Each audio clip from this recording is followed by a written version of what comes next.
What's up, guys? Welcome into Packers Total Access. My name is Clayton. You can check us out on packernet.com. Find me on Twitter at Packers_access. Joined alongside Tim in Green Bay. We got Jacob in Wisconsin here to talk some Packers and some NFL draft this evening. Jacob, what you been into today, man? I need to know. What kind of trouble Jacob's been in today. I actually had a great day. I got some great news at work. Found out that I'm crushing it at work. You're gonna be a father. Hey, not that You're job. ready to go. Not that job. Ready No, it's been good, man. It's been really good. I'm excited. I'm ready to talk some ball, and I'm wearing a cool shirt as always. Yeah, it's a nice and shirt. A cool hat, a classic. Gotta love the hat too. Baz liked my hat last night. I was like, oh, yeah, thank you. You've made it. It's official.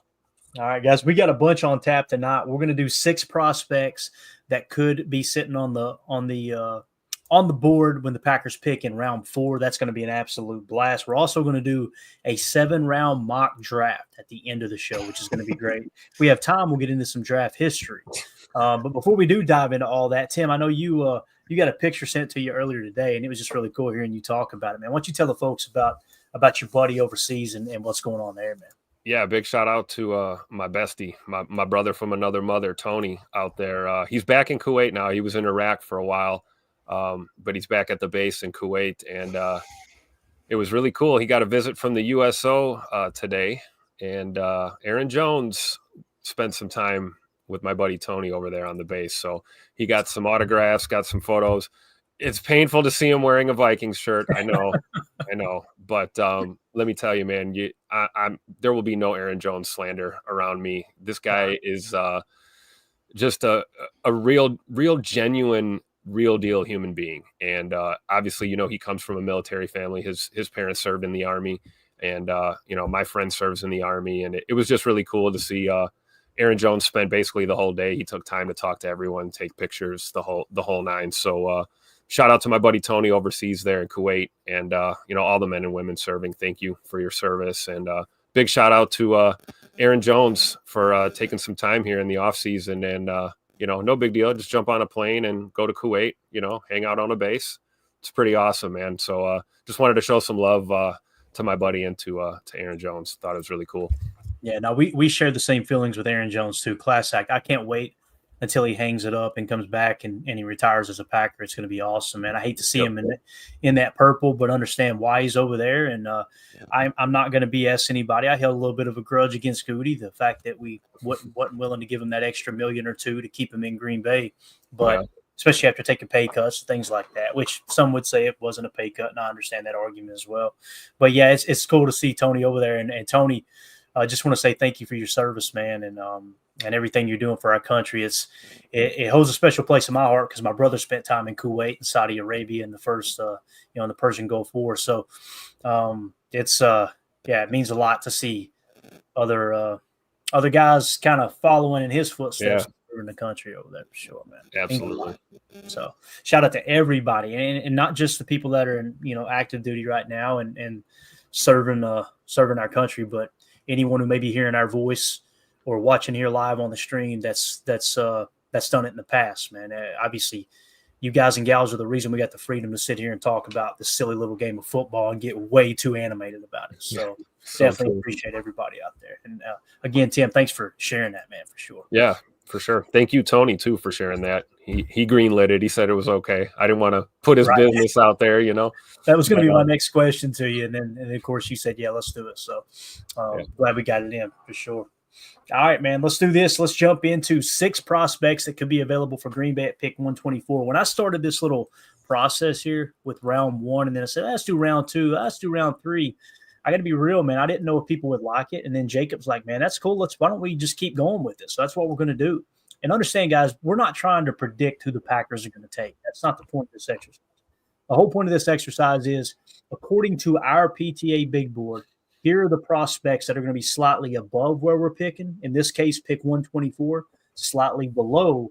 And it's also the players who have met with the Packers. So it's kind of that sweet spot, maybe 2 or 3 above, 2 or 3 below. They've all met with the Packers already. And let's kind of see what the Packers may be seeing in some of these players. Jacob, you got anything you want to say before we kick this party off here, man? No, I mean, I just think it was a great exercise. Like you said, we're not necessarily saying these are the guys that will get picked in this round. It's just saying that according to our board, and some people say it's the best, it's a great board. It's an idea of the type of grouping that's going to be around, possibly. And then it's a good prospect that we are a good project to kind of look at the different prospects and just evaluate if you had to make that decision in that grouping, and it lets us look into maybe some of the lesser known players around the areas that we're drafting. I think it's a great exercise, so I'm excited. Let's do it. Heck yeah, let's jump into it. And again, guys, there's also prospects that are surrounding these players on the board that I would be okay with at this pick too. Again, these are the players that the Packers have met with and kind of shown genuine interest in. So here we go. 6 prospects that could be available for Green Bay at pick 124. When the Packers make their choice with pick 124 in the 4th round, there's a decent chance these players could still be on the board. Below are scouting reports on each, along with their ranking on our PTA big board. Notably, all 6 have met with the Packers at some point, whether through visits, workouts, or interviews during the 2025 NFL Draft process. First, right off the bat, Chris Paul Jr., linebacker. Surprise, surprise, we got another Ole Miss boy here. He's number 98 on our big board. All right, here's what the scouting report says. Chris Paul is a versatile linebacker with a strong frame and a nose for the ball. He's effective against the run, using his physicality to take on blocks and make plays in the backfield, and showed improved instincts and coverage during the 2024 season. While he's not the fastest, his effort and tackling reliability stand out. Possibly a 4th-round talent. Paul could provide the Packers with depth at linebacker and special teams value with the potential to grow into a rotational role. All right, when we look at the PFF grades, here's what we got. Chris Paul Jr. had a season last year. Let me tell you, let's go all the way back to 2021. However, 55.7. Then in 22, he jumps up to a 76.2. 23 takes a step back to 59.0. And then last year, boy, he skyrocketed towards the top, 87.2 PFF defensive grade, run defense grade of 84.6, pass rush grade of 84.0, and of course the coverage grade is 78.1. When your weakness, Jacob, is a 78.1, you're playing pretty good football in the year of 2024. What do you think about Chris Paul Jr. here? They've got him at 6'1", 235. However, at the combine, he measured in at a little over 6 foot, 222 pounds. What do you think about Chris Paul here? Yeah, I really like him as far as what he did at Ole Miss and the grades and all that. I just am starting to have a little bit of trouble. He's very undersized compared to the linebackers that Goot has typically, you look at Quay and Edge and some of those guys. I mean, 6 foot, 220. That reminds me of a guy named Tariq Carpenter that we had for a little spell there, and we just had no idea what to do with him. I don't see him becoming anything like a tweener or what we used to call it, like the spur, or somebody that could kind of be a safety / linebacker hybrid. I don't see that being his avenue. So I would just be a little bit worried about the size and where exactly he would fit. But as far as his production, I would be totally cool with it. It's just, I don't quite 4th-round pick. I think I'd be cool trying to take a hit on a guy and see if it works. But any earlier than that, I think it's too big of a gamble. Yeah. And hearing the Greg Cosell talk about him, Tim, like the size is the only thing he could knock on him. Everything else, he's like, this guy's a football player. The way he flows to the ball, the way, even though he's a little undersized, the way he avoids blocking, he's just got a natural, like that knack, that ability to avoid blocks. But obviously with the RAS card coming in at 6'1", leaves a lot to be desired. 4.63, 40-yard dash, 10-yard split of 1.58, which shows he's got good bursts out of the gate.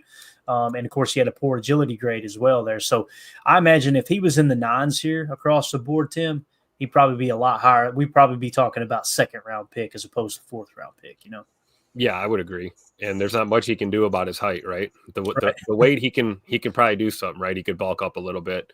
And then agility, you can train your way through that and get better, get more agile, lighter on your feet. But I mean, hey, like you said, the ability to be elusive around the blocker and get off the block, or not even get engaged with a blocker, is something I would welcome in Green Bay. We've had issues with backers in the past, just getting blocked right out of the play. And so I think that's a strong attribute. I do agree with Jacob's point that 4th round, I feel great. I don't know about 2nd or 3rd round. Right. You're really rolling the dice. So I would totally agree. Chris Paul Jr. is definitely a guy to keep an eye on, but I don't think he's like jumping off the chart on anyone's list right now.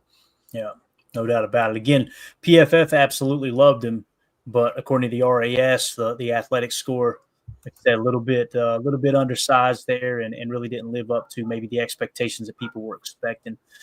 Prince in the chat, to me, Chris Paul would be a pass coverage specialist, probably better than anyone currently on the roster. It could be, man. Could be.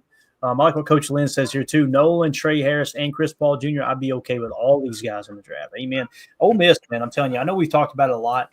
I first became aware of it when we were doing our college football podcast here several months ago, and I remember looking up and going, how many Ole Miss players are in this top, like literally, they were all ranking right in around the first round. Early in the process. Now they've scattered about since then, but it's just you make that mental note of, man, Lane Kiffin, they're recruiting down there, or they're doing something. They're doing something to get these boys in house. And you guys correct me if I'm wrong. Is Chris Paul Jr., is that Chris Paul's like the basketball player's son? I've heard that, and then I've heard some people say that wasn't the case. We need to check that. We might have to get confirmation on that. Yeah. Somebody in the chat, double check that for me. See if Chris Paul Jr., linebacker from Ole Miss, is the son of Chris Paul, the basketball player in the NBA. I don't know if he's still in the NBA, but there you go, Chris Paul on the list. You know what's crazy real quick is you see a Coach Lynn's, I'll say trio there. Nolan, Trey Harris, and Chris Paul Jr. It's like, oh, that'd be cool. But then Prince comes in. Well, I'll take Amos, Princely, and Ivy. It's crazy. You know, it's like, okay, we got some guys. That sounds. And let me tell you something, man. When Lane Kiffin hits a recruiting trail this year, you think he ain't mentioning that? I bet he cannot wait. His 2026 class is probably already in the bag his 2025 class is in the bag. You'll have the late signing day stuff. Of course, the transfer portal will open back up there in the spring as well. But you imagine him going out on the 2026 recruiting trail. You know he's going to be mentioned, hey, you want to know if you want to come to Ole Miss or not? Tune into the draft on the 24th. You're going to hear Ole Miss mentioned a lot. That's a big thing for these young players for sure. We got it confirmed. Chris Paul Jr., no relation to Chris Paul, the baller, the basketball player. Every time his name got mentioned, someone brung up, oh, that's Chris Paul's son. I'm like, I don't know if that's true or not, but somebody please confirm that for me because I couldn't find anything. So thank you, chat. Appreciate y'all. Up next on the list, man, hearing Greg Cosell rave about this dude. And Tim, I know obviously we're big Jaden Higgins fans, right? And when you look at Jaylen Nowell out of Iowa State, his teammate, literally, when they asked Greg Cosell about Higgins, Greg Cosell said, yeah, and I want to talk about his teammate too. That's what he said. And he went on a spill about Higgins, and then he came back to Jaylen Nowell. He talked like he was so versatile.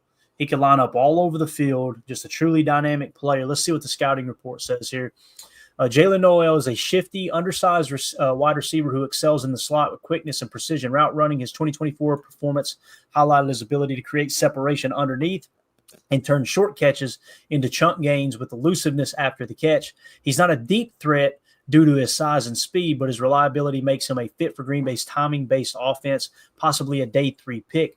Nowell could develop into a dependable chain mover for the Packers. So it seems to think it's more of a slot receiver than anything, but if you'll notice the snaps here, he's got 257 out wide but 436 in the slot. Well, that just sounds like a moving Z in Matt LaFleur's offense. It really does. So when you look at the PFF grade starting in 2021, 59.0, 62.8, then he climbed to a 75.5 and then jumped all the way to an 80.5 last year here in 2024, receiving grade of 81.7 with a running grade of 68.0. They had him listed on here at 5'11", 200 pounds. When he came to the combine, he actually measured in at 5'10", 194.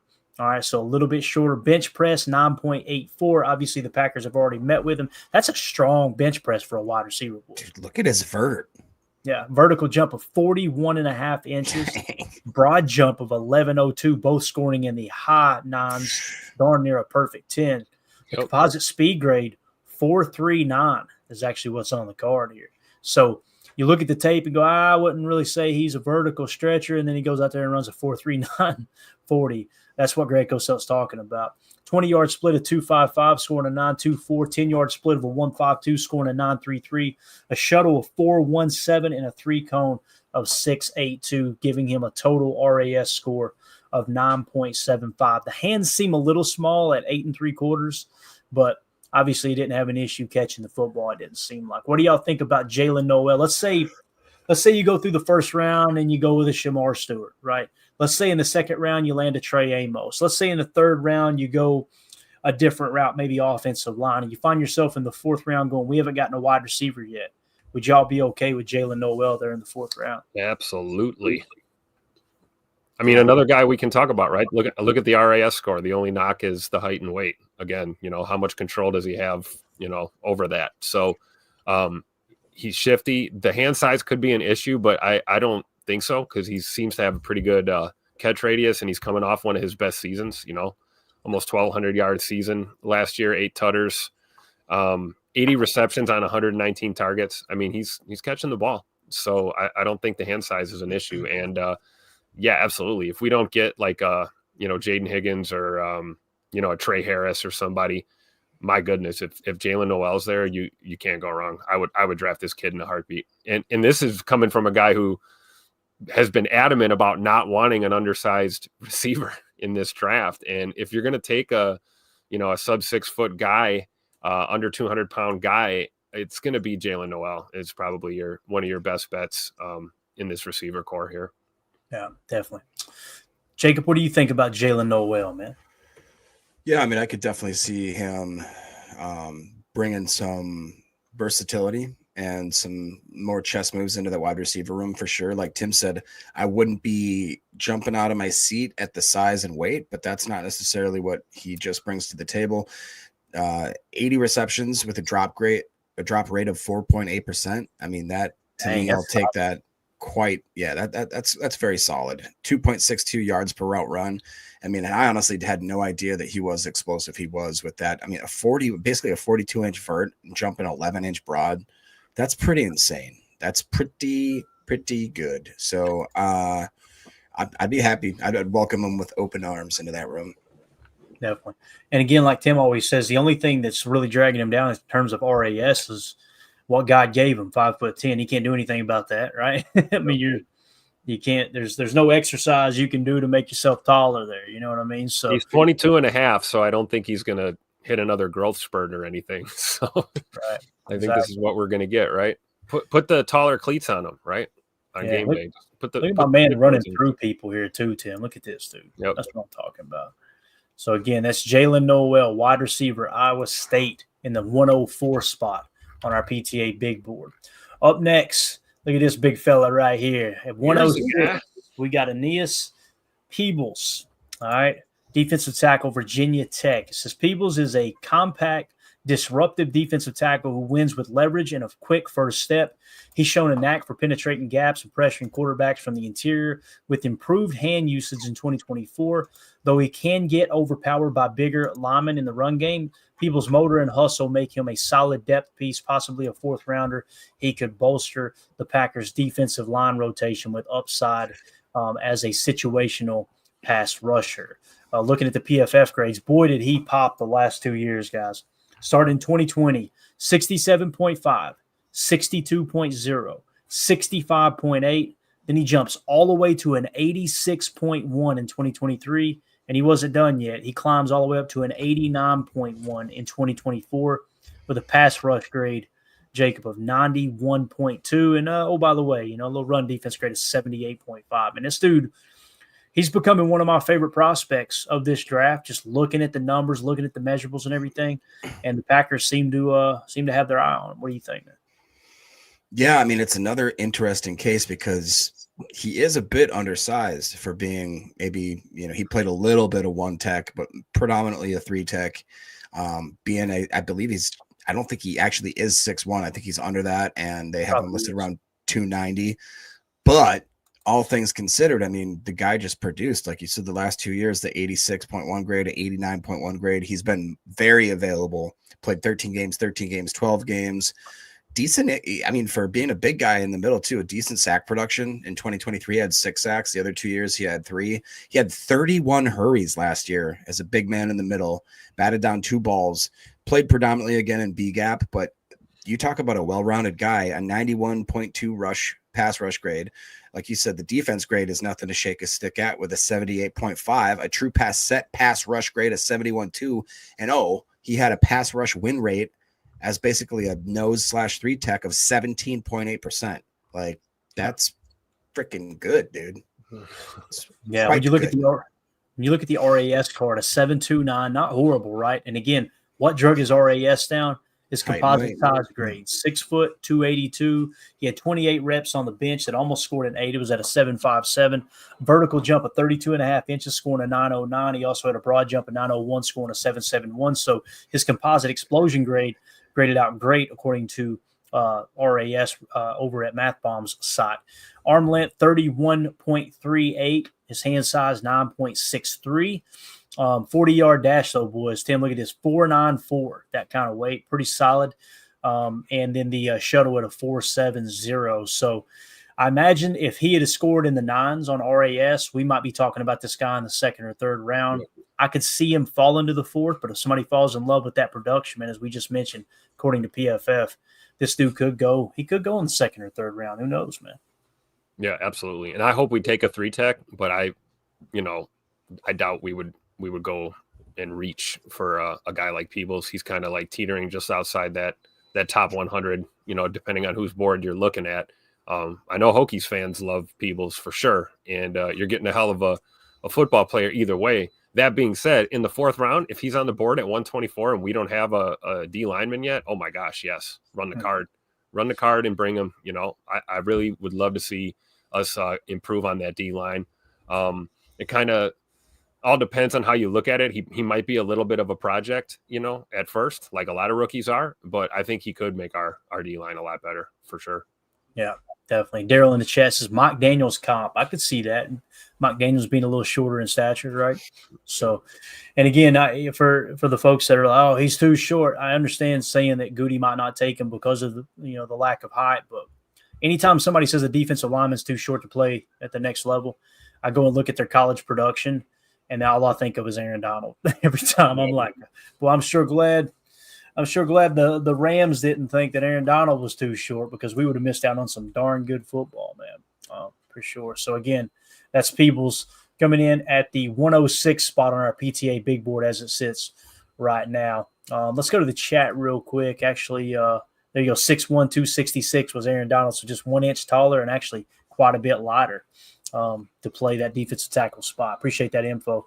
We give a shout out to Clint Cosgrove becoming a member here on YouTube. Appreciate you. And Go Pack Go all day says congrats on the success of your channel. Hey, we appreciate it, man. This is the success of our channel, man, but we appreciate the kind words.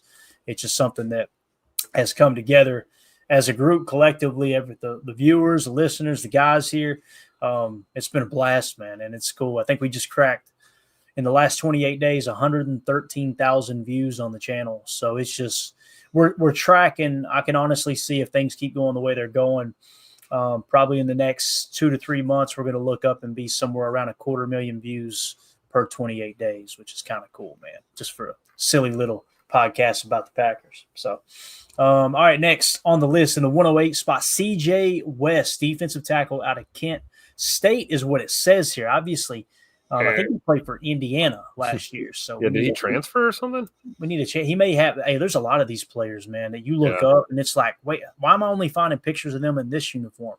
With the transfer portal going crazy. Obviously, he played for Indiana. So CJ West, a powerful edge defender with a stout build and a strong anchor against the run. He's not the most explosive pass rusher, but his 2024 tape shows a developing bull rush and relentless effort that wears down tackles. West's versatility to kick inside on passing downs adds to his appeal. Possibly available in the 4th round, he'd give the Packers a high-character depth option with the potential to carve out a role in the front 7. When you look at the PFF grades, boys, I mean, that's about as steady as you can get. Started off in 2020, 60.7, then fell to a 52.7. And since then, 22, 23, 24, the grades were 80.1, 85.9, 83.8. I mean, that is so solid across the board. And what did he do well? He's a run stuffer, baby. They had him listed at 6'2", 317 with a run defense grade of 88.1 and a pass rush grade of 72.9, which isn't too bad either. When you look at the RAS card, a 915 is what he came in at. It's somewhat incomplete, but enough to give you a full score of a 915. 40-yard dash, 495 with a 20-yard split of 287. He weighed in, looks like 6'1", 316 pounds with 28 bench reps, and that vertical jump was a 33 inches. It's crazy to see these guys, Jacob, that are over 300 pounds jumping higher than some of the corners. It's just wild to think about, man. Yep. Yeah, unfortunately higher than I can jump too, which you kidding me? I pull a butt cheek. Ain't no way trying to do that vert. What do you think about CJ West here, man? I like him a lot. I really do. I think that he could be more of an actual true nose if we needed him to be. He played 322 snaps in the A gap in 2022. 2023 took a little step back and played predominantly in the B gap, but did have almost 100 snaps at A gap. And then 2024 went back to almost having an even split between A and B gap. And like they talked about, I mean, Steady Eddie, just consistent as all can be. Seems like he's there relatively consistently as far as availability. 10 games, 12 games, 13 games. Not much for sack production, but did have a decent amount of hurries for most of the years he was playing football there. And then, like you said, a run defense grade at 88.1 is amazing. And he also peppers in a little bit of that pass rush. He has a pass rush win rate of 10.1%, which for a big man clogging up the middle, you can't be mad at that. And he has a run stop rate of 11.4%. That's where he's making his money. Ooh, let's go. So, yeah, he did transfer from Kent State. Got confirmation there.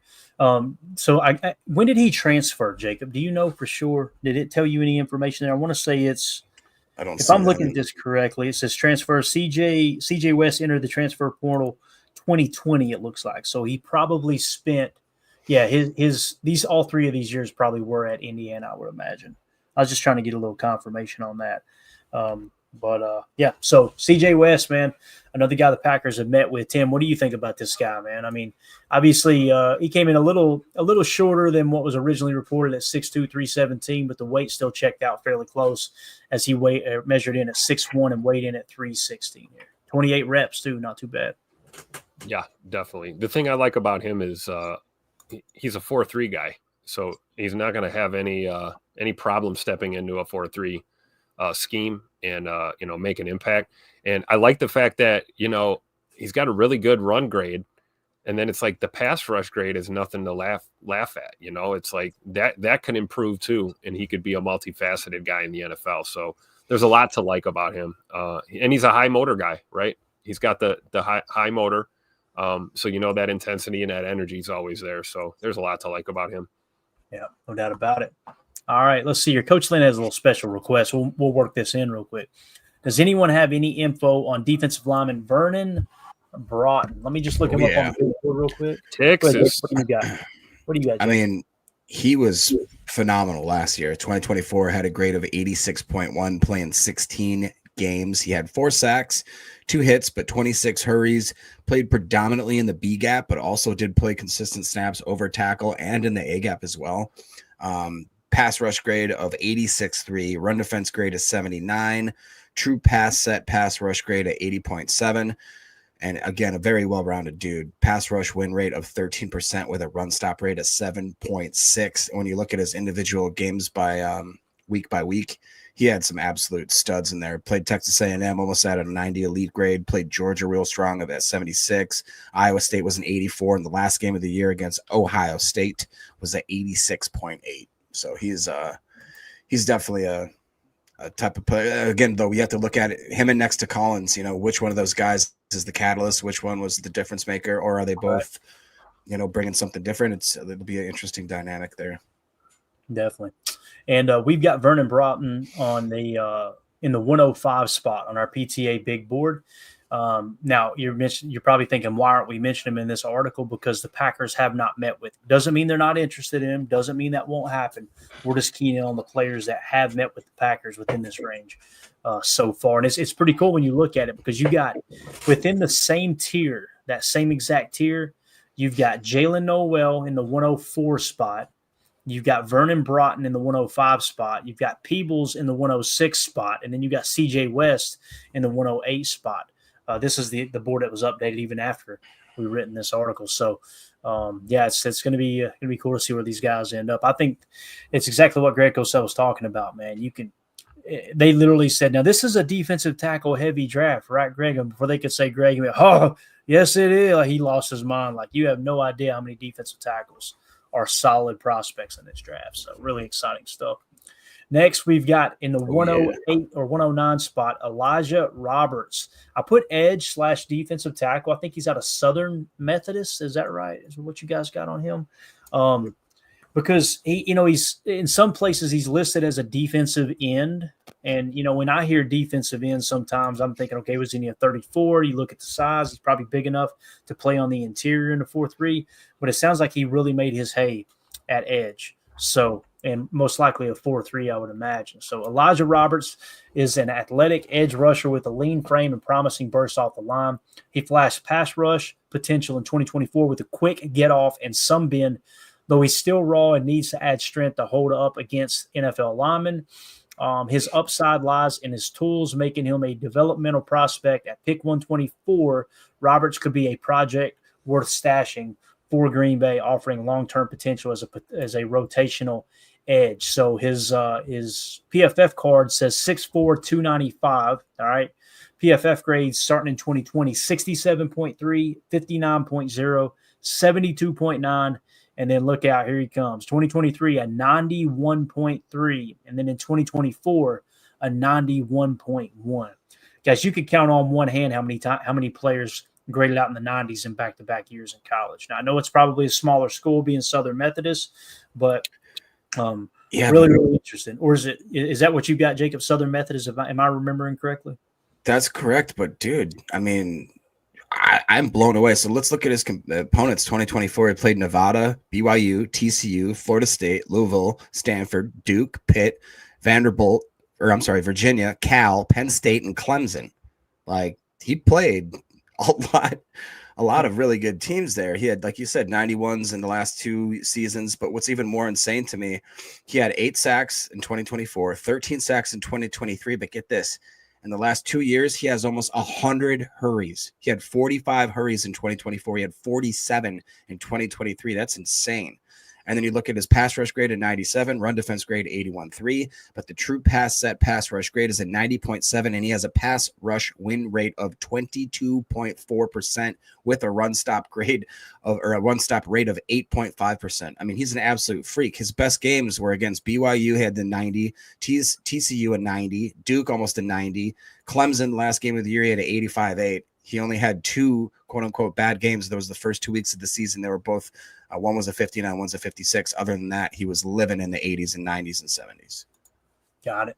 And then the RAS score here, Tim, 6'8", He measured in at 6'3", 285 with a 31.5-inch vert, 908 broad jump, 40-yard dash of 4.78 for a guy who weighed in at 285. Boy, that's pretty darn stout in my opinion. Now, the problem is they've got him listed as a defensive end. If he was listed as a defensive tackle, his RAS would probably be in the green, to be honest with you.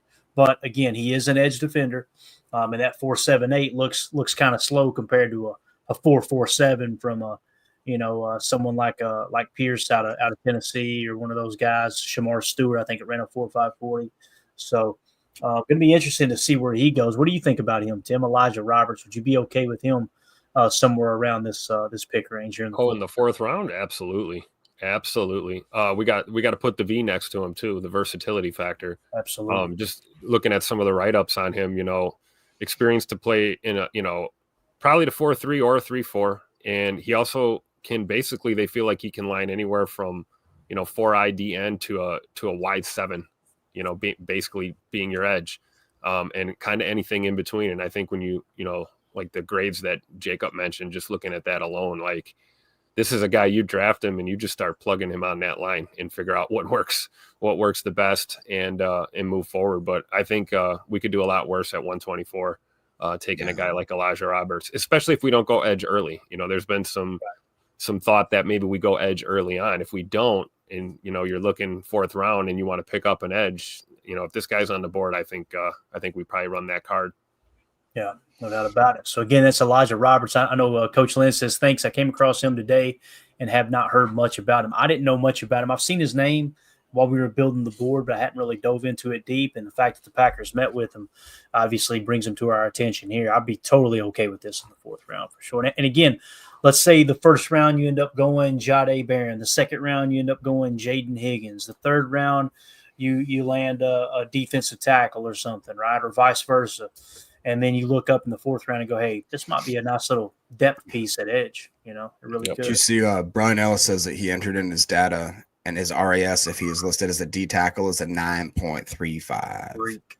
Absolute freak, yeah. And again, like Tim said, man, you line him up on the outside on the edge, and then when you go to your base or when you go to a NASCAR package or even just a pass rushing down, kick him into like a 5 tech or even a 4-eye, something like that, and let him eat there. Like if you put somebody in the 1 opposite of him in the 4-eye and let him just go to work while you got like a Rashawn Gary on the outside shoulder of the tackle taking care of business.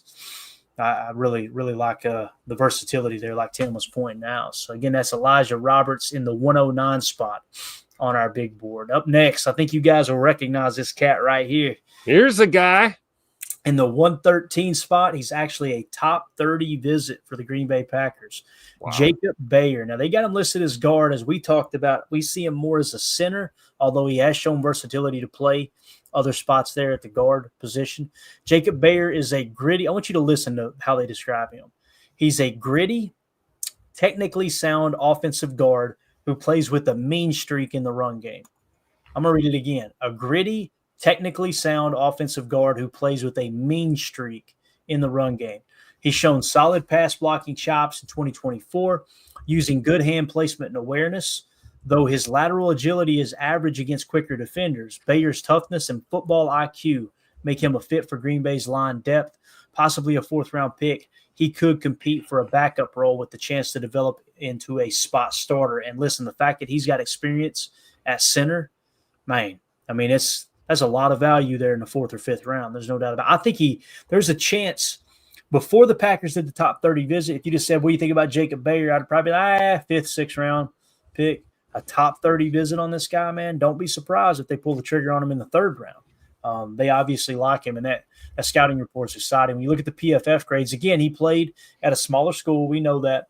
But in 2021, 60.1, then he jumps to a 69.6.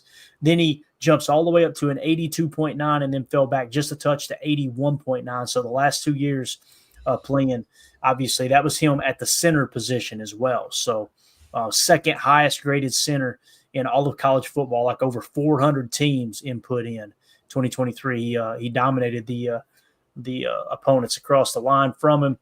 RAS 704. He measured in at 6'2", 306 with 32 bench reps, though.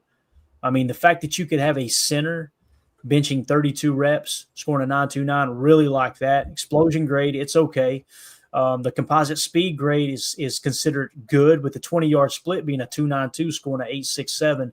And the other thing, too, man, 32.5-inch arms. Like, I know 33 is that cutoff for tackles, but 32.5 at center, that's not too shabby, especially someone who's only 6'2". Lower center of gravity, right? But again, we broke it down. Offensive lineman under 6'4", more likely to not succeed, although this is right around Jason Kelsey's range here, Jacob, in terms of height. Yeah, I wouldn't be shy about putting him in there, at least seeing what he's got. I think he's shown that he's got a really good center of gravity, good base. I haven't gotten to watch much film on him at all, but, the agility grade maybe is something you'd maybe kind of scoff at a little bit. If he were to improve that just slightly, his RAS, I think, would look a lot better. But, again, a guy that seems like the biggest knock on him is just the fact that he's a little undersized. Hopefully he plays with the chip on his shoulder and is able to overcome that a little bit. Yeah, no doubt. What do you think, Tim? Jacob Bayer in the 4th round. You pulling the trigger on that if he's the best available? If he's the best available, absolutely. I mean, I think he's a good backup center plan, right? You put him behind Big E and, or maybe he finds his way on the team, at a guard position or something in a backup role, kind of just, works his way around. And like Jacob said, work on that agility skills. You can train that up and get better. There is a way to do it. Some guys are just naturally more agile and graceful than others. And we're talking about a center here. We're not talking about a wide out or something. So I don't think that's that huge of a deal. But then again, everyone says that until you see your center getting pancaked left and right. Then you have a problem. Him being a little on the shorter side, I think that's, if he can play the position at the NFL level, nobody's going to care about his height. after year one. So, and I think the Jason Kelce comparison is a brilliant way to bring that up. Nobody talks about Jason Kelce being undersized as a center. They talk about him being a Hall of Fame center. So, exactly. I think Jacob Bear, like you said, if he's there and the board is aligned that way and makes sense, and we want to go that route, I would have no problem taking him at 124, maybe even higher, depending on where he's at. He could be around in the 5th round in theory too. Mm-hmm. H.E. Solder in the chat says, Bayer a captain and or wrestler. I don't see any history of wrestling with just a quick Google search. You guys do a little research on that as well. I don't see anything about captain. But obviously the Packers have got him on the radar there being a top 30 visit for them. This is a perfect, that might be a smoke screen. Really? We're going to send a smoke screen on a guy that's projected to be a 4th round pick. I think the Packers want to get him in there and go, look, we know he's a little short, but if he's as technically sound as the scouting report suggests, and he is that gritty type of human being, man, that's the type of guy you want on the bottom side of your roster for sure, man. So, again, that's Jacob Bayer in the 113 spot. Really excited to see if the Packers end up taking him on draft day. So, all 6 players bring traits that could address Green Bay's depth and needs, and their meetings with the Packers during the draft process suggest they're on the team's radar. Which do you like the most of these 6? Let us know in our favorite draft prospects chat here on Patreon. Again, if you want to join our Patreon group, just scan the QR code in the upper right. That'll send you to patreon.com/Packer Fan Total Access. It is the number one way to support the show. And we're actually doing a giveaway this Saturday. We're going to be giving away an autographed rookie card of Javon Bullard. Really, really nice piece of memorabilia that was donated by Jazambi, one of our loyal listeners, friend of the show. So anything else on this list right here? Anybody that maybe didn't make the list you guys want to touch on briefly before we move on to the next segment here? I got nothing. What do you got, Jacob? Anybody we missed? I mean, there's a ton of guys. Yeah. I think this is a good grouping of guys that we could be definitely on the watch list there. Yeah, I can see that too. All right, for those of you listening on the pod, that's going to do it for hour 1. We will see you on the other side, but we're going to do a 7-round mock draft. We'll see you on the other side for hour 2. Appreciate y'all. For those of you listening on the pod, welcome into hour 2. Hopefully everybody's having a wonderful day on the podcast. It's the next day, I'm sure. You probably didn't stay up late enough to listen to this as soon as it dropped, although I think there might be a few that do that. At least the numbers suggest it. So what do y'all say we do us a mock draft, gents? What do y'all think about that? Yes. All right, as we get a little closer to draft, I think it's important to really keep our finger on the pulse here in terms of what could potentially shake out. You guys let me know if you're going to be able to see this okay. I'm going to try to zoom in enough. That might be the best option. We'll see if it works. It just makes it a little hard for me to operate. But we're going to go 7-round. We'll go fast. You guys want to try to do a trade or no? If we get offered one, do you want to maybe open it up, at least explore the opportunity there? Is that cool? Yeah, I think so. Let's do it. It's got to be realistic, though. Got to be realistic. Got it. Yeah, it's going to be hard to see if we do it like this. Let me see if I can zoom out or something here. Make sure we can get a little bit more. Yeah, this went real wonky here. What is going on right now? I've never seen that happen. So, all right, so it's putting all the controls at the bottom now. That's very interesting. That's never happened.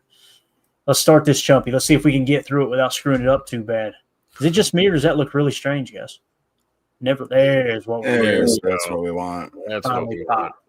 All right, so here we are. There were no trade offers, so Green Bay is picking pick 23. Let's just do a quick little recap, if it'll allow us to. Actually, do we want to try and trade back? We could do that. We could try to trade back if you wanted to. Best available on the board right now for us is in the 17 spot, Jahad Campbell, linebacker out of Alabama. In the 18 spot, Mike Green, edge defender out of Marshall. 19 spot, Colston Loveland is sitting there. I'll just go ahead and tell you, based off of who's on this short list right here, Colston Loveland is hands down the best prospect on the board, according to our board. Matthew Golden in 20 spot, Malachi Starks at safety, Josh Simmons at offensive tackle. I love how random this is because I have not seen a draft kind of fall like this. Yeah. So what positions would you boys like to see here at pick 23? We got a lot of needs. We got corner. We got offensive line we need depth at. 3-tech, we've talked about it all offseason. We'd love to just get an absolute stud at 3-tech. Edge defenders been on Goody's radar. There's a lot of different directions we could go. What do y'all want to see here?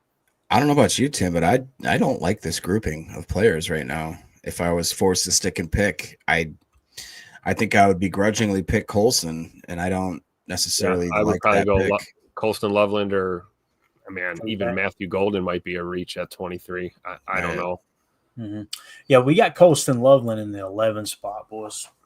Yeah. I know we talk about, and listen, Colston Loveland's met with the Packers, right? That's a fact. Draft him. Shavink will be so happy.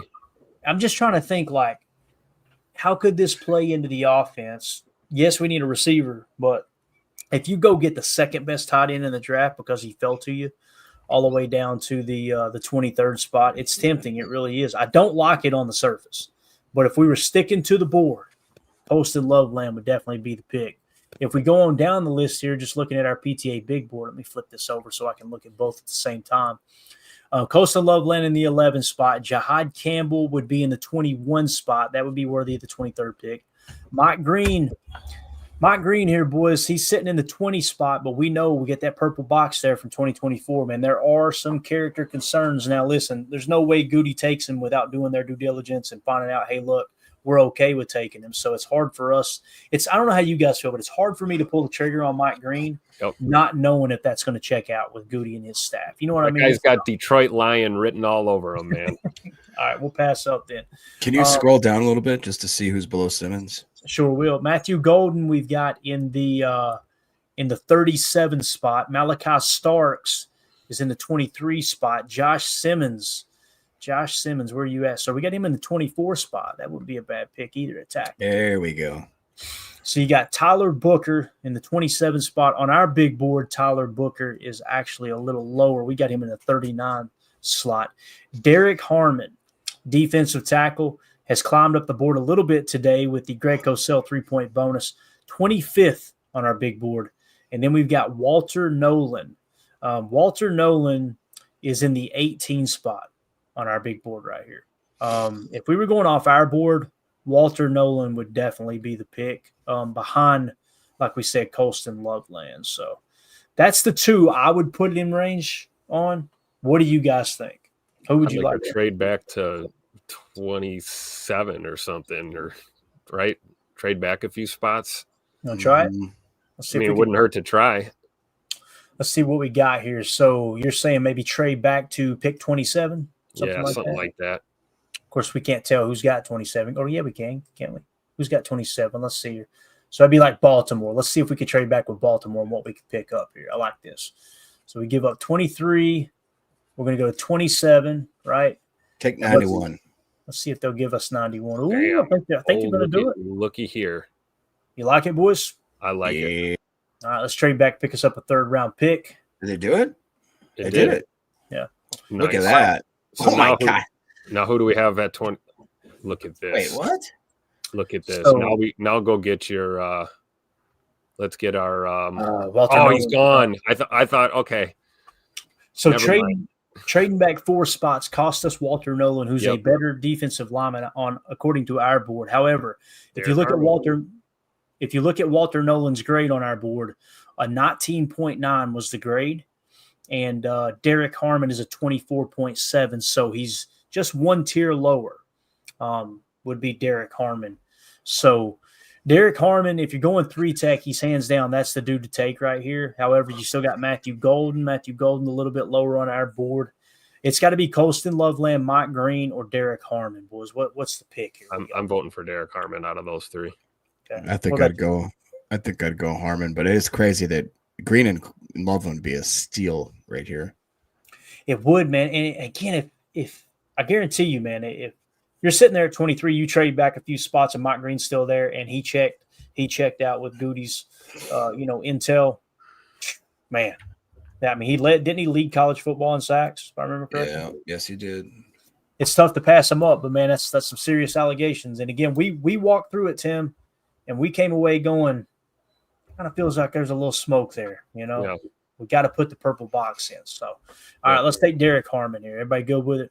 Is there any corner? Do we look at any corners? Can we just take a glance? Like who's the? Ooh, Trey Amos. Yeah. As a Ray Thomas, You got Trey Amos, Benjamin Morrison, Darian Porter, Jacob Parrish. So obviously Jahdae Barron's long gone. Yeah. Trey Amos is the main one that I would want there, but that would be a reach. I was going to say, but maybe he's there at 54. You never know. Could be. Oh, all right, so we're going Derek Harmon, boys, at the pick. Yeesh. All right, let's go Derek Harmon. You guys keep an eye on the chat for me, too, in case the super chat goes. So, after trading back to the 27th pick, the Green Bay Packers are going to select Derek Harmon, defensive lineman out of Oregon. All right, really like that pick. That's one of the better pass rushers. Again, I like Walter Nolan a lot more personally than Derek Harmon, but I don't feel bad about that pick at all. So, all right, here we are at pick 54, best available, Darius Alexander. You got to go back to oh boy. Look at that. Just like I said. Love it. So no. Oh, no, wait. What happened? Did he disappear? It comes down to Trey Amos or Jaden Higgins or Trey Harris. No. You're on wide receiver. Yeah, go over to all. No, Trey Amos is, I'm just saying that's what it comes down to is Trey Amos, Jaden Higgins, or Trey Harris. Which one do you want of those? Trey Amos is there. You understand what I'm saying? Yeah. You've also got Jaden Higgins or Trey Harris. So you got to go Amos and see if Higgins falls for us. We either take Higgins or Harris. Higgins ain't falling. All right. I'm sorry. Higgins is on the board at 87. No, I got it wrong. So that. I was asking you guys a question. Would you rather have Trey Amos? No, it's Amos here. Or Jaden Higgins? Amos? It's Amos, yeah. Amos. Looks like it's unanimous in the chat. Well, yeah, we got Legion in there said Higgins, and then he probably stepped out when he seen all the Amos votes come through. Chris the Casual In says Higgins too. So, yeah, I believe you guys are outvoted. I'm not disagreeing with the Higgins pick here. Like, I can see that totally, right? The fact that there's two of them there, I see where Jacob's coming from. Maybe one will fall, either Trey Harris or Higgins will fall a little further. There's definitely only one corner that you would take right here, in my opinion, though. So let's go Trey Amos, cornerback out of Ole Miss. Love that pick. All right, now here we are with our one of our 2 third-round picks here. And best available on the board is tight end Elijah Arroyo. Then we got Braden Swinson. Oh, my God. Isn't it cool to see these names pop up, the ones that we covered on our article last night? So Braden Swinson in there, Cameron Scatterbo, Demetrius Knight, Jaylen Nowell. Can we look at receiver, all the receivers? Who else is up there? See, look, Noel or Royals. I like either of those right there. I like coming back to at Torrey Horton maybe at some point. Otherwise, can we look at edge? Mm-hmm. If you got Braden Swinson, Ashton Giot. That's true. Yeah. Let's see where Braden Swinson is on the board now as it's shuffled around a time or 12 here. So let me do a quick little search. Braden Swinson. We got Braden Swinson in the 86 spot. All right. We have got Jordan Birch in the 66 spot. So we've got Jordan Birch significantly higher. So Jordan Birch would actually be the better edge defender of those two. So remember, Jordan Birch at 66. And then what are you talking about? Ashton Galot here, is that right? Or Jalot, however you say it. Ashton. He is in the 53 spot, so he's even higher. So you got I like him a lot. 53 spot. Just make a little note here. So he's hands down the winner so far, right? So now if we go back to wide receiver, we just literally got through talking about Jaylen Nowell, didn't we? Now, I think we locked him in the 4th round, though, didn't we? Yeah, we got him in the 104 spot, so this is a bit of a reach there. Jalen Royals might be a little bit different story. Jalen Royals, we've got in the 80 spot. So we could go with Jacob's idea, though, and wait.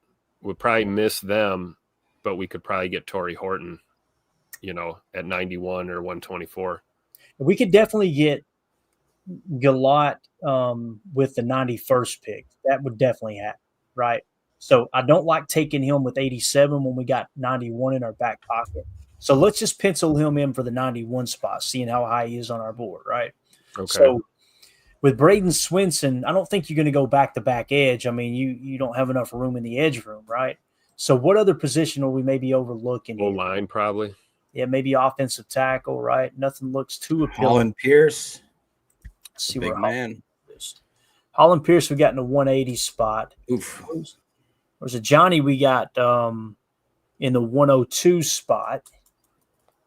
Logan Brown, we got way down in the basement. Let's look at interior real quick. Yeah. Oh, Charles Grant. Charles Grant. There's a guy. Charles Grant in the 69 spot. Boys. See, there's value right there. That's he's 69 on our board, you said? Yes, sir. We take him at 87. Then Caleb, man, I think that's the pick here, boys. I think we go Charles Grant right here out of William and Mary. Yeah. And then we come back Ashton. And we get our edge. Yep. I like it. I like it too. All right, let's go Charles Grant here at 87. And then the fact that we traded back, what that earned us was we still got Derek Harmon in the first round, but it also allows us to grab Ashton. Do you guys know how to pronounce the name? That's another one we need to figure out how to pronounce. I thought it was Galat, but Galat. I don't know, man. Let me write it down here just so I can. Or Guillot or something like that. Yeah, it could be.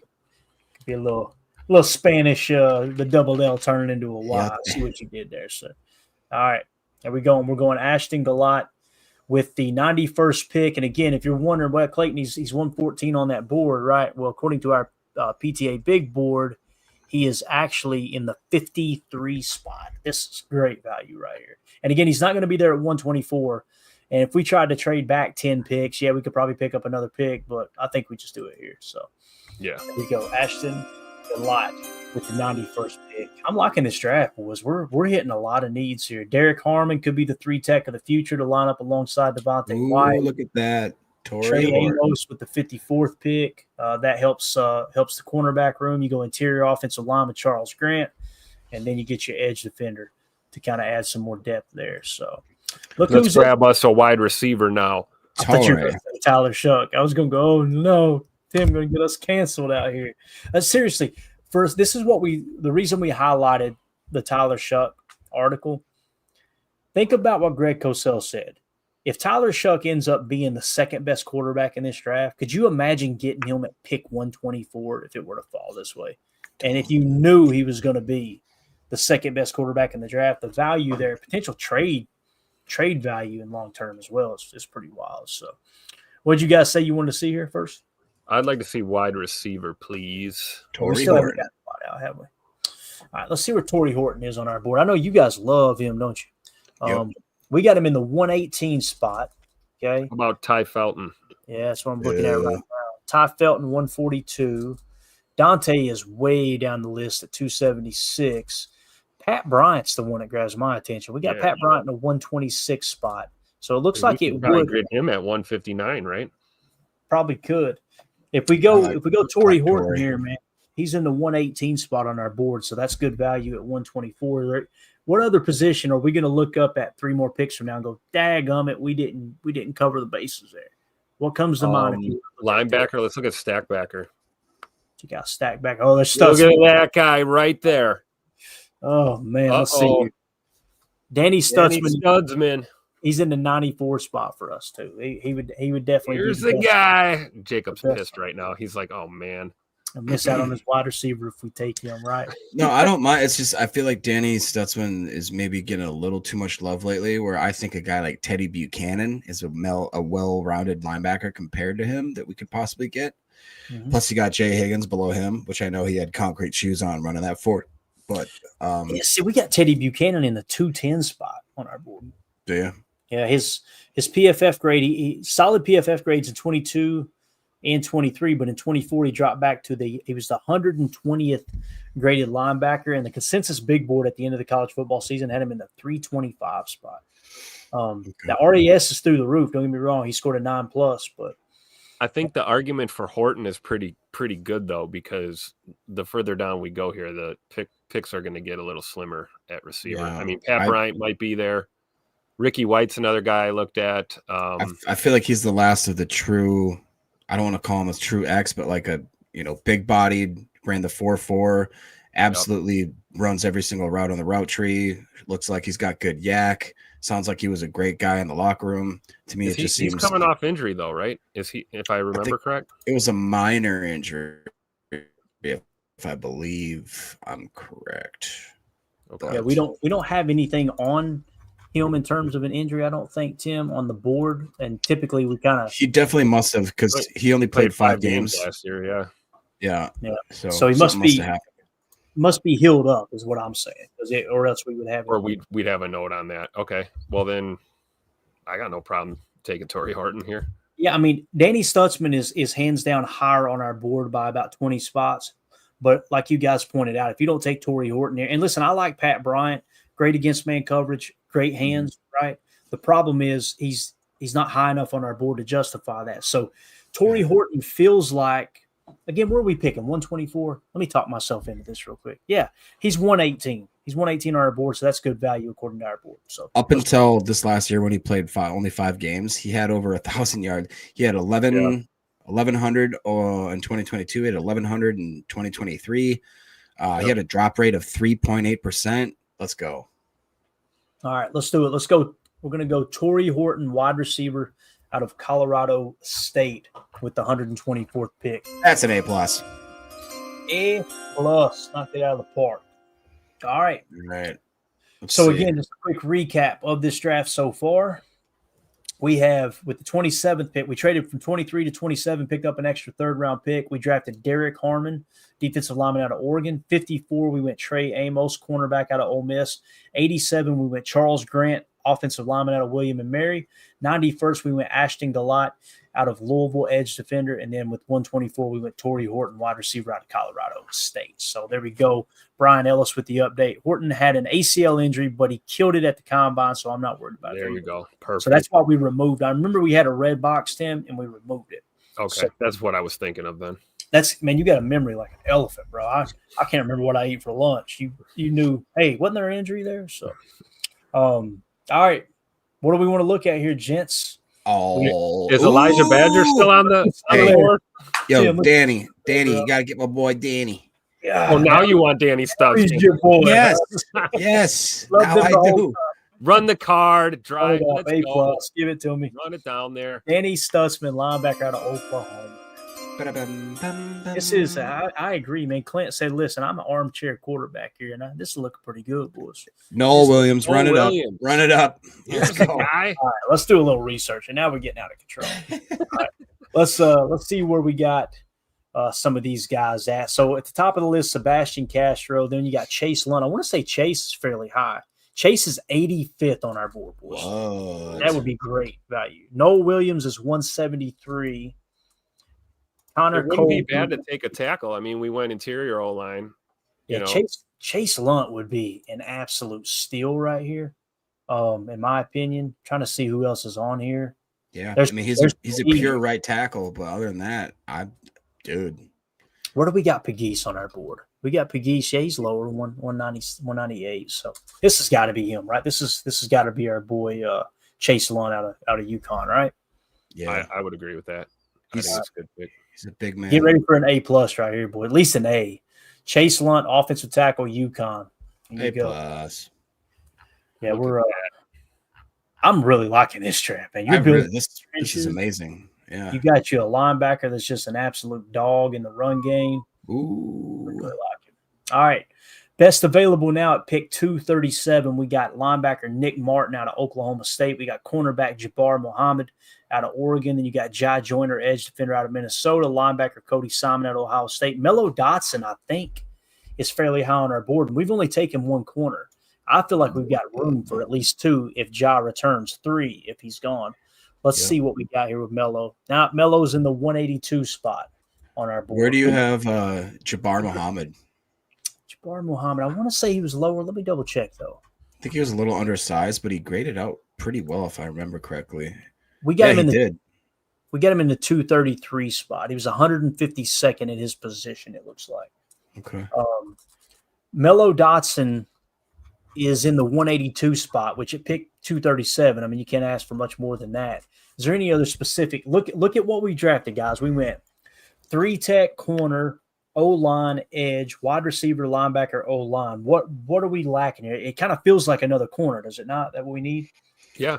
Let's say either another corner or another receiver or something. Trenches. Oh, look at my boy Thor. You love Thor, don't you? I really do. Every time you bring it up, too, I'm like, hey, where do we got Thor? Yeah, we got him in the 139 spot. That's a great deal, man. So where do we got Melo? Melo's at 182. So Melo's going to be gone before Thor, right? I don't know if he'll be there at 250, but where is Melo? I think we've narrowed it down. Yeah, Melo would definitely be gone. And we got a chance of getting Thor with the final pick. What about Elijah Huzzy? Let me see where Jalen Smith is real quick. Jalen Smith, 211. You said Elijah Huzzy, right? Yeah, what a Huzzy. ALIJ. We got him at 286. So he's pretty far down. Coach Len wants to look at tight ends. Yeah. Take a look at tight end. Oh, yeah, man. I wonder if Aronde, did he make it this far? That would be nice. We got Jamari Harris. He's 249 on here. We got him at 138. So we got him and our boy Melo. That we just talked about. Who's that? Melo. Yeah, Melo. We got both of those pretty decent grades there. So we got a couple corners that we like, right? He wanted to see what was the position, guys? Tight end. Nah. Got ugly quick, didn't it? Ooh. Yeah, it did. He got laid early, as they say. Yeah, I think we're good on that. Sorry, Lynn. We passed up on Coast and Loveland, and Mock Draft Database said, we're not cutting you any more breaks. I'd love it if we take one of those two corners and round it out with Thor. That'd be awesome. So we got it narrowed down then. Do we want to go Melo Dotson or Jamari Harris? I mean, Melo Dotson's significantly higher, right? Let's go with Melo. Yeah. Where do we have Jalen Smith on our board, real quick? That's what I was just looking at. I thought we had him higher, Tim, but we actually got him in the 211 spot. Yeah. Okay. So yeah. Again, let's look at it. Melo 182, right? And then Jamari is 136 or 138. So it's Jamari over Melo. Now here's the thing. He's not projected to go until like 249-ish, right? What if we just got to listen. It's going to give us a bad grade here. Understand that, because they've got Melo significantly higher at 192. But our board, man, I mean, it's not even close. Jamari Harris is a few tiers high, almost one round higher, according to our board. So Can you check wide receiver just to make sure we're not missing anything that we should be looking at? Efton, Chisholm, Jalen Lane, Kobe Hudson. The only one that I would want, and we will always get a bad grade for. Actually, I don't know if you noticed this, Tim. Have you noticed that Elijah Badger has all of a sudden started going way sooner? Yep. He gone. We talked about him 2 weeks ago, right? Yep. On the show. And now all of a sudden you heard Baz. And I'm not saying Baz heard us. I promise you, he did his own research. But the secret's out the bag. Elijah Badger might be a third or a fourth round pick, honestly. So we remember, Tim, we were always reserving that pick 250 for him. Yep. And he may not be there. Fun and games are over, boys. Everybody's caught on. So I think it's what we got to do. Again, the grade's going to look bad, but man, getting Jamari Harris at pick 237 will be absolutely awesome. So let's do it. We're going Jamari Harris. They're going to give us a C. Disregard that. They don't know what our board looks like. And then defensive line. Yeah, we got to go get Thor now. Yeah, Thor. This is going to be another one, probably a bad grade too. But again, when you look at Thor on our PFF big board, he's in the 139 spot. He's higher than Jamari Harris. Good Lord. Yeah. Where's Cam Horsley on our board? Cam Horsley. Let's take a look. Horsley. Cam Horsley is 289, Tim. 289. Yeah, the main thing that hurt him was the consensus big board at the end of the year, 356. Yeah, let's take a shot at Thor here. I think so too. We're going to go defensive lineman out of Louisville, Thor Griffith. Gave us a D+, but hey, man, they don't know what you're talking about.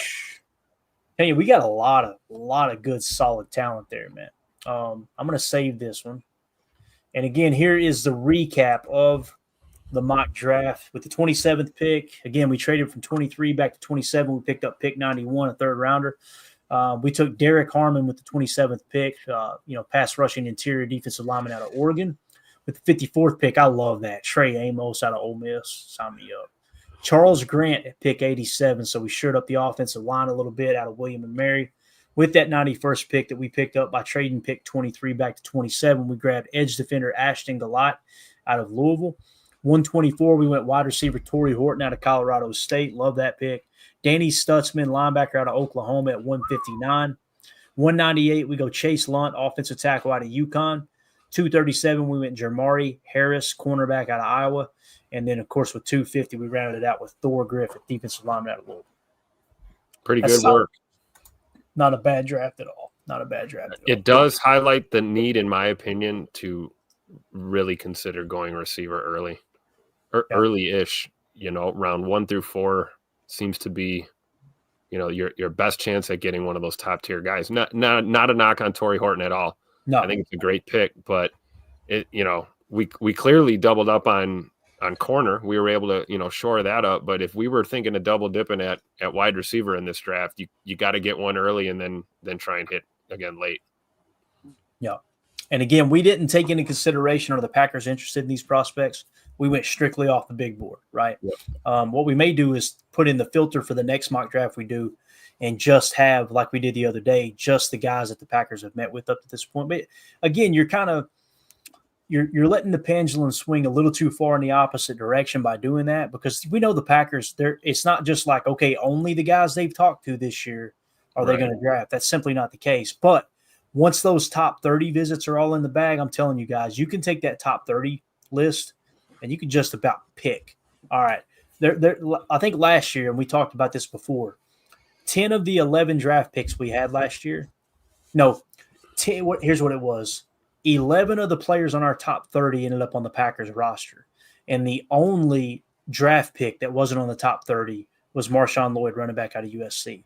So you really can key in on that top 30 and go, man, Goody is using that to make the decision. There's no smoke screen in there. I'm sorry, there's just not. So I'll tell you what, if Jair is in fact traded or gone, I really like this draft then, for sure.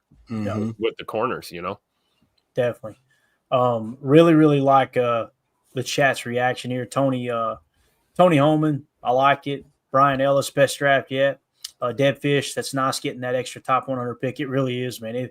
If that's how the Rich Hill chart, were to play out, I'd be all about that. Clint says not bad.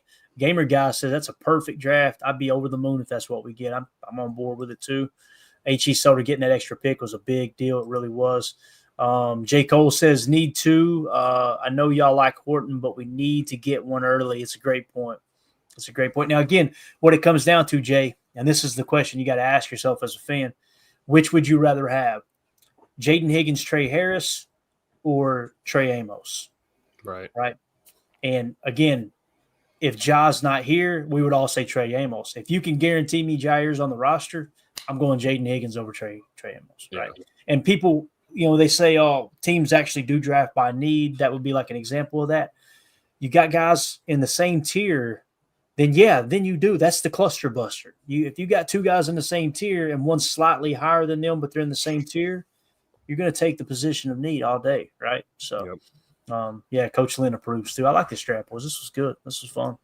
So we'll save it into the database here. And anytime we want to go back and look at some of these past mock drafts, we can go take a look. I think what I'm going to do is screenshot it real quick, and I'm going to put it in the Patreon group as maybe a separate article so people can kind of comment in there. Appreciate everybody, obviously, in the Patreon group. So, anything else you want to add before I take this off the screen, fellas? Anything at all? No, I think great work. Great draft. Yeah, there's a lot of fun. I like it a lot. So if anybody's got any questions before we wrap up, we don't have enough time to dive into the draft history that we wanted to do. I mean, we could probably, we can do it in 7 minutes. Y'all want to do it? Y'all want to hit a little draft history real quick? Yes. All right. This is actually a pretty cool little article we put together. And I want to give a shout out to Greg Rice.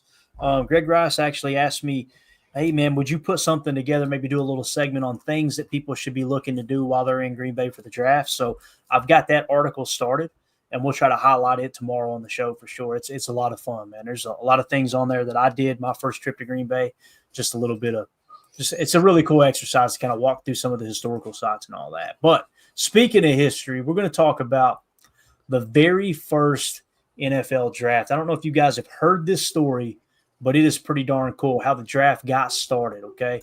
So, obviously, this is Buckets Goldenberg putting in that extra time. Buckets Goldenberg with the history lesson. Mm-hmm. So obviously this was written on March 23rd. I had it in the back pocket, and we've just been so busy breaking down prospects and stuff we haven't got to it. But here's what the article says. As we all prepare to make our way to Lambeau Field next month for the first ever NFL draft in Green Bay, let us take a moment to remember the very first NFL draft along with the Packers' very first selection. So on February 8th, 1936, in a smoke-filled room at the Ritz-Carlton Hotel in Philadelphia, Pennsylvania, the NFL held its first ever draft. No glitzy stage, no TV cameras, just a handful of team owners scribbling names from newspaper clippings. Literally combing through the papers going, I think we'll give that guy a shot right there. For the Green Bay Packers picking 8th overall, that day marked the start of something special. Their choice, Russ Letlow. Look at this guy right here. He might be writing articles for us. Right? Here's a guy. I can't tell if that guy wants to climb in bed with you or fist fight you. You know what I'm saying? That's a weird little stance there, ain't it, Timothy? I don't mess with anyone that played football without a face mask. So these guys are all tough as far as I'm concerned. You got that right. So it says Russ Letlow, a burly offensive lineman from the University of San Francisco. He wasn't a headline-grabbing halfback or a Heisman winner, but Letlow became the cornerstone of Green Bay's early draft success, a quiet giant who helped shape a franchise. He goes on to say, born October 5th, 1913 in Dinuba, California. I think I'm saying that right. Dinuba, maybe. Russell James Letlow grew up far from the frozen fields of Wisconsin. He played college ball at USF, obviously University of San Francisco, I believe is what that means. A small program that punched above its weight in the 1930s, a 6 foot, 214 pounds. Letlow was a versatile tackle and guard, though tough, quick, and reliable. His college career caught the eye of Packers coach Curly Lambeau, who saw potential in the unheralded lineman. When Green Bay's turn came in that inaugural draft, Lambeau didn't hesitate, while the Philadelphia Eagles top pick, Jay Berwanger, love the old names, man, famously spurned the NFL. Letlow said yes and delivered. So sometimes teams or players would pass on the draft, obviously, or on the NFL. Letlow joined a Packers squad already on the rise. The team had won 3 championships in the pre-draft era, 1929 to 1931, but the NFL's new talent system gave small market clubs like Green Bay a lifeline against big city rivals. In his rookie year of 1936, Letlow stepped into the trenches and helped the Packers storm to a 10-1-1 record. That season ended with a bang, a 21-6 rout of the Boston, I guess we can say it, right? The Boston Redskins in the NFL championship game, securing Green Bay's 4th title. Letlow's blocking was key, protecting quarterback Arnie Herber and opening lanes for the offensive line. How many times have we heard people talk about Arnie Herber, Don Hudson, all these old players, right? And you never hear about some of the unsung heroes. This is the very first draft pick that actually blocked for Arnie Herber. That's absolutely awesome. He can block. Exactly right. Look at this guy right here. You kidding me? His breakout came in 1938.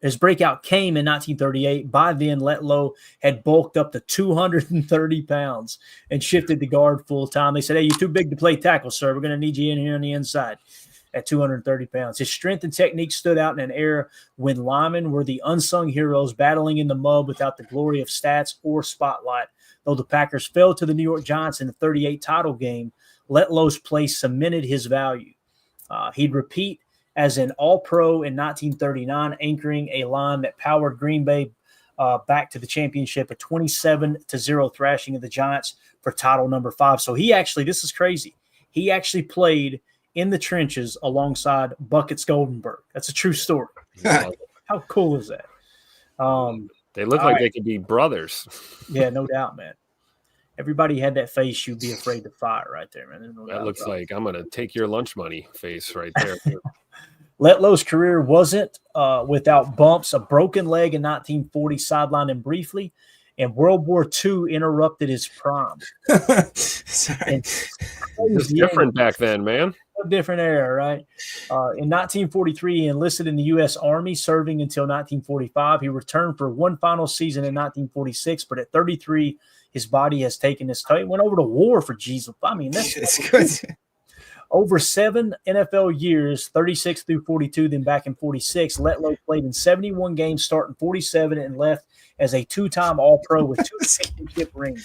He retired to California, passing away on October 12th, 1987 at the age of 74. For Green Bay, Letlow was more than a player. He was proof the draft could work.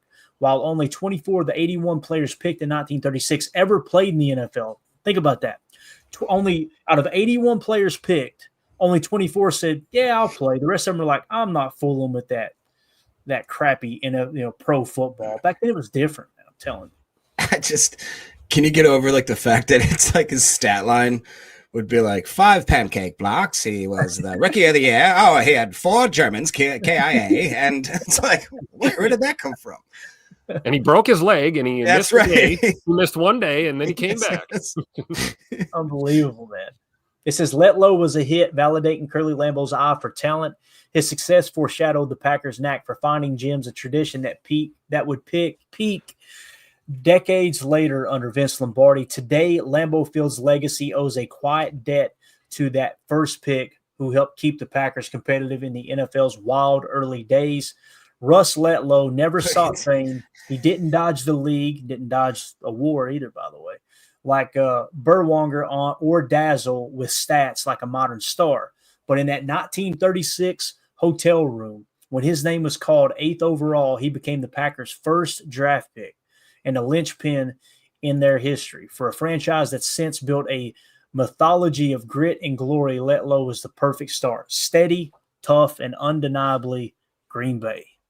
How cool is that? There's the I want to say that was the 1930s something championship team. But look at that bunch out there, boys. You kidding me? I see a new throwback jersey in our midst. I love it. That throwback jersey would be sick. I'm just telling honestly, you. It would be cool if we could do it the right way. It's almost a different color green too, right? It reminds you of the Notre Dame all greens, like it's kind of that Kelly green or whatever it's called. Look right here though, just to name a few, just off the bat, you can tell that's Arnie Herber right there, right? Let's see if we could call a couple of these out, Tim. There's Don Hudson up here. You see Don? Yep. Curly Lambeau back there trying to think which lady he's going to take out to dinner tonight, right? Where's Johnny Blood? Is that Can Paul? we find Johnny Blood? Let's see where's John. There's a couple cut off too, man. Yeah. John Victor McNally. Where are you at, sir? I don't see him, Tim. I don't see Johnny Blood in this pick. Yep, I don't either. John Victor McNally. 44. Who was 44? Somebody Google. Dude, that's Buckets. That's Buckets. That's Buckets right there. Buckets Holenberg. That's the guy who's been Fresh from the war. You kidding me? Unbelievable, man. This is awesome, man. Absolutely awesome. Mrs. Green says, I vote the boys do an entire podcast using the old-timey voices. I agree. The only problem is I'm mid-sentence and I crack up every time they do. But, hey, the dames want to hear it. You got to do what the dames want, right? Again, guys, right. It's a baby, Shane. If you go into the Patreon group, which is the best way to support us, if you want to support the show and keep this silly little show around, just join for $3 a month. You get access to everything on the site. And this is you can go to the collections and there's a history tab. That's where you can find this. And I'm going to continue to add to that. I try not to bore people with it because I know it is boring to a lot of fans, but it's one of my passions is digging through Packer history. It's the reason I fell in love with the Green Bay Packers. It's the same reason I'm a Notre Dame Irish fan. It's like Curly Lambeau's ties to Notre Dame. Also, I think it was Curly Lambeau's coach at Green Bay before he was the coach at East Green Bay High. He actually played for Newt Rockne as a member of the Four Horsemen, if I remember correctly, or maybe it was vice versa. There's a tie there. Just love the history of football, man. It's so cool. So that's it. Anything else you boys got before we wrap up? Anything at all? No, that was great though. Thanks for putting that together. Absolutely, man. It was a fun episode, dude. We got a lot done here. I'm excited about what we got coming up down the pike too. I think we're going to do a show tomorrow. We'll see how the schedule plays out. I'll go ahead and put the stream up, but there's a chance we don't do a show tomorrow. Hopefully, we'll get one in, and we'll dive in. Do you think should we stretch it into the 5th round with the prospects? You think should we do that? Yeah. All right. Oh yeah. Well, I think it'll turn into 8 prospects because it's like the lower you get in the draft, there's a better chance that these guys are going to fall, right? So it's honestly not a bad idea. You could spend probably the first half of the show just going through a pool of players around that area. Yeah, absolutely. Clint in the chat says next giveaway, it's going to be Saturday, an autographed Javon Bullard rookie card. So anyone who is a member of the $3 tier there in the Patreon group, as well as YouTube members. But again, I tell people all the time, like, if I have my choice, I would rather you be a member of the Patreon group because you're getting a lot more bang for your buck. YouTube, you're a member, and we appreciate it. Like Clint here. Clint's actually a member. You see the icon there, right? So he's a member here, and we appreciate that support. For $3 a month, you can cancel that, hop in the Patreon group, and get access to a bunch of other stuff. Have access to our draft board. There's just a number of different things that you got access to. So again, and that QR code there for the Patreon. Absolutely, that's where we're hanging out in there. So, all right, that's it. We will see y'all potentially tomorrow, 7 p.m. Central for PTA Live. Thanks everybody for hanging out in the chat, and again, a special shout out to Clint Cosgrove becoming a YouTube member here. So yeah, we'll talk to y'all tomorrow. Everybody have a great night. And we go. We're out. Bye, guys.